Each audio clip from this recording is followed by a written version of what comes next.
What's up, guys? How's it going? I'm really hungry. No, you guys can do better than that. How are we doing? Good. Hope you guys all enjoyed karaoke last night. That was fun. So yes, thank you guys, one, for having me. And so today we might talk about Webpack. But the title here is called Everything is a Plugin, Mastering Webpack from the Inside Out. So just a little bit about myself. I'm a technical program manager at Microsoft. I work on Edge Dev Tools. So yeah, I'm wanting to be the Paul Irish of Microsoft someday. But I'm also a maintainer and advocate for Webpack. And I also do things for the Angular CLI team, as well as just evangelist for open source. So now most people think like Nebraska's in this kind of area. But yeah, I live in Nebraska. That's where it really is. So yeah, we're right there in the middle. There's Utah, just a few away. Yeah, Nebraska. Woo! So a little bit about myself. I'm a former tech support rep, kind of gone rogue. I got tired of not being able to solve people's problems, so I learned how to program. I also like woodworking, chicken farming, and the Internet of Things. And I also like helping create open source communities and being sustainable, and JavaScript in general. And then karaoke, I guess. So thanks, Kent, for taking this picture. So if you want to find me on any of the things, you can just go at the Larkin. And I'll let you tweet this if you'd like to. Take your time. And if you don't find me afterwards, or you have a question that you want me to ask me that's not Webpack or code related, you can just go to my GitHub, the Larkin/AMA. And then, so one thing that's kind of near and dear to my heart and kind of humbling for our organization, if you see yourself on here, can you stand up for the company that you work for? Can you just stand up right now? So I want you guys to give these people a round of applause, because without them, our organization would not be where we are today. So thank you. So yeah, everything is a plugin. I got goosebumps from that. Okay. So what's the whole point? So we're going to do a little bit of walking through the source code of Webpack, and then we're going to look at the plugin anatomy.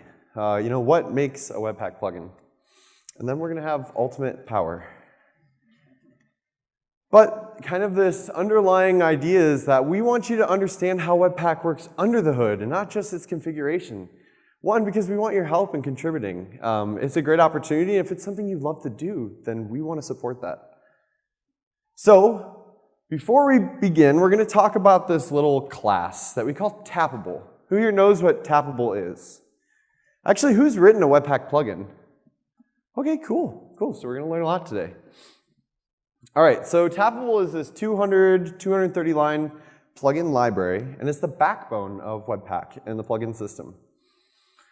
And so here's a class, the Webpack compiler, and it actually extends TapAbul.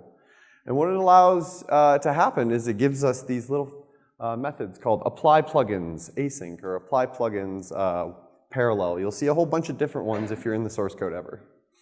So these are events that are emitted, and let's say this example of a plugin itself. So to access one of these events, we use one of these instances and call plugin and access the event. Have you ever used event emitter before? Okay, yeah. So this is very similar to event emitter. So, and you might notice I did draw some of my slides, so thank Lynn Clark for inspiring me to do that. But anyway, so here is an example of some plugin and then the compiler that extends TapAbul. And so the first thing that happens is that this plugin is registered to that class. And then you can see that we're listening to the run event, and we get a callback and some information. And then TapAbul instances are going to call when that code is executed. It's going to call run. So that triggers the hooks that are listening for functionality. So what is TapAbul? All it is a class or an object that extends TapAbul, or what is a TapAbul instance? So it's something you can plug into. And maybe here's a better example. There are lots of other instances that you have to plug in through to access. And so this is kind of, a very common principle here in Webpack in the source code itself. So, typically we plug into the compiler, we listen to a compilation hook, and then we get the compilation so that we can have a whole bunch of different plugins at once that are accessing these events, applying side effects, applying functionality, things to help make Webpack work. So, what I want to talk about are the 7 important TapAbul instances, and what they do, what their purposes are, and how they might be super important to Webpack itself. So, the first one is called the compiler. We consider Webpack a compiler or a bundler, but the compiler itself is an instance that's really kind of the top level. Have you ever used the Webpack Node API? Maybe, some people. Well, when you use that, you're actually using the direct compiler instance. So here's some pseudocode here. Const webpack equals require webpack, and then when you pass your config into that function, you get the compiler instance back. So yeah, technically you could plug into it right here. And then we have the second one, which is called the compilation. The compilation's main purpose is it builds your dependency graph. And yeah, that's a good thing. So it's created by the compiler. It contains the dependency graph traversal algorithm. And I kind of like to call it the brain. Everything that's super important to how Webpack works starts in the compilation. And then we have a resolver. Who here knows what a resolver is or what the purpose? It's literally just to find things and make sure they exist. It resolves a path. So we get this, let's say your entry point. We pass it to the resolver and we say, hey, go make sure this is actually really a thing. And then what we get back is some really important information, like the folder it comes from, the file itself, any other requests that are about it, and then the exact way that you asked for this file, like in your entry point. And yeah, the reason why, in Webpack the resolver is so configurable is that we are already applying a whole bunch of plugins behind the scenes to it. And these are plugins that map to the configuration. So the next one is called the module factory. I mean, I know of the concept of what a factory does. It returns things. Anybody else use factories or written factories before? Okay, cool. So the module factory is as what it states. It creates a module. So it takes a successfully resolved request, and then it collects the source for that file. So that file that we've resolved, we're like, hey, this exists. Now we need to collect the source and wrap it in what we call a module object. So here's a very well-drawn example of taking that information we got to the resolver, throwing it through the factory, and then we, in turn, get this object that is an abstraction on the source file that we're trying to bundle. It's so beautiful. And then we have the parser. So the parser, who's ever written a parser, used a parser? Yeah? Anybody used Babel before? Okay, so that has a parser in it. Babylon. Yeah, so a parser parses. It reads your source file and then creates lexical tokens in the form of a AST. So it's an easier way to read and understand the structure of your code.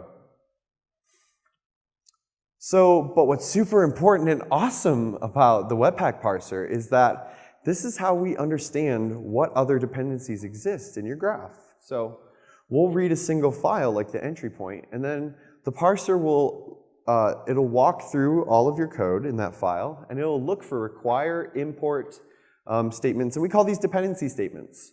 And what it does is it creates a dependency object. So as I'll illustrate, we take that module object and we put it through our parser glasses, and then we create dependencies and attach them to this module.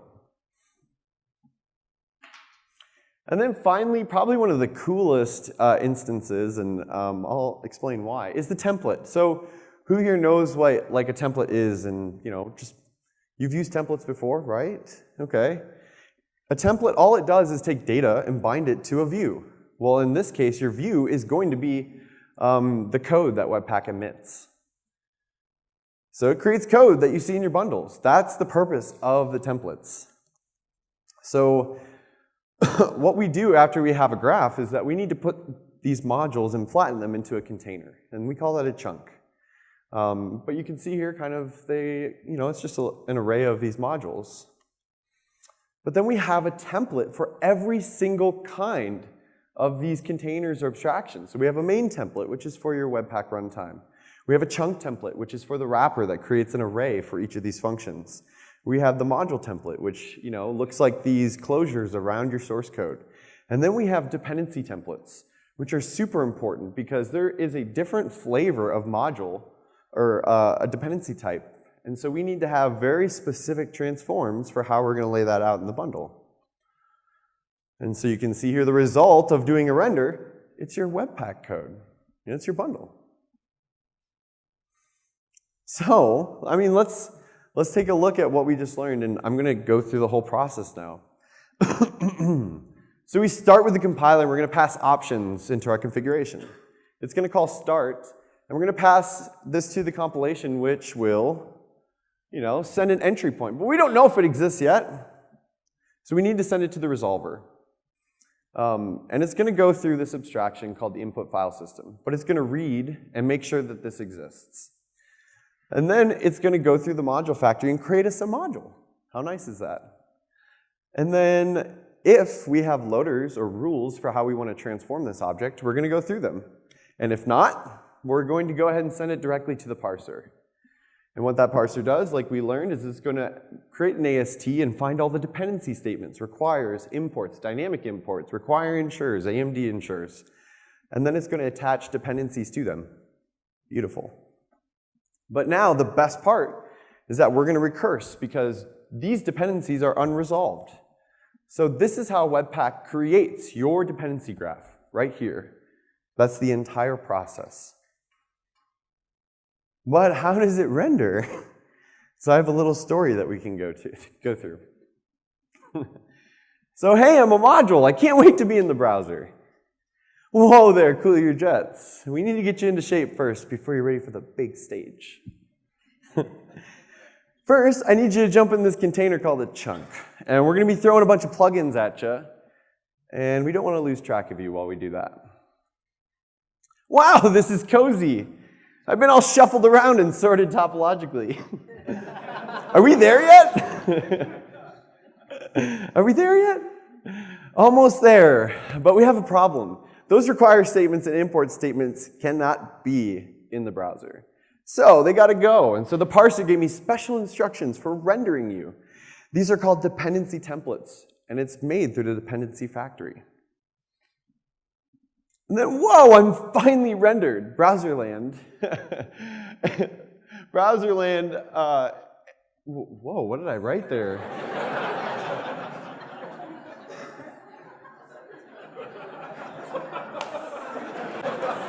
Wow. Well, I'm finally rendered. Here I come, Browserland. Why not? So now, here's the kicker. Instead of thinking of templates as like binding, why don't you think about it in the language that you speak? Why don't you look at that? You can thank Ryan Florence for some of this render callback. But it's the same concept. We take and we have a bundle, and we have a main template that if it has a runtime property, it's going to render the string needed for it. Then we have a chunk template and a module template inside of that. And for each module, we need to call that render. And then we have dependency templates inside each source code that we need to perform that render onto. So maybe, now this is pseudocode, mind you, but this is kind of an example of how you could do a render of Webpack's bundles in JSX. But the point is that you just learned how Webpack works entirely under the hood. That is it. That's how Webpack works.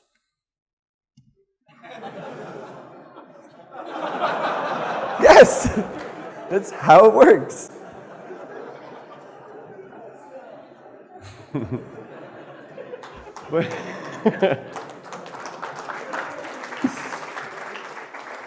Sean, why should I care, man?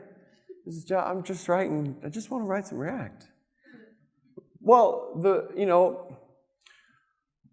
everything that you just saw, every TapAbul instance can be plugged into. And when you understand how it works, and you understand that you could write a plugin and modify any of this functionality, then you have the power to make Webpack do so much more and make it really work for your stack and your environment, your workflow, and not vice versa. That's the last thing that we set out to design Webpack for.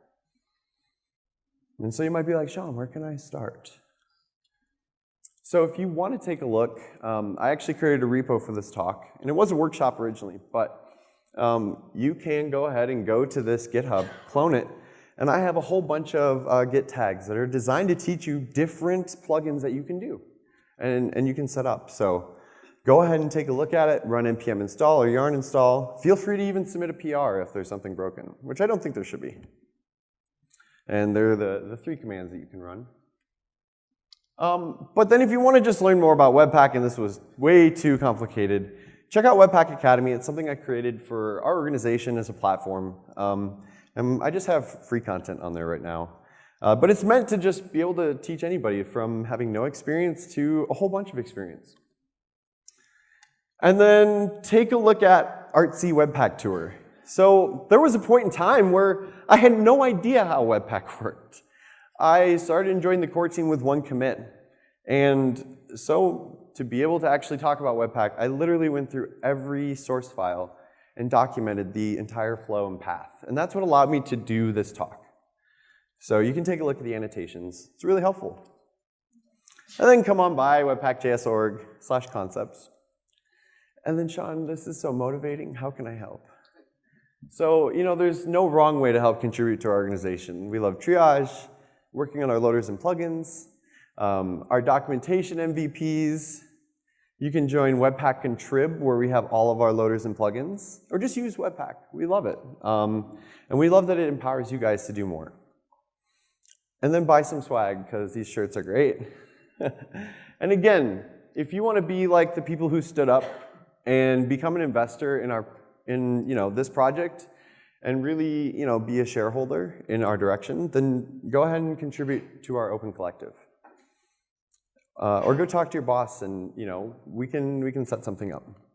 So yeah, come find me at the Larkin. And honestly, most of you guys already know this or have interacted with me on Twitter before, but if you have any concerns or complaints or didn't like this talk or have suggestions, always just tweet #Webpack and I'll always respond to it. So, are there any questions? And thank you.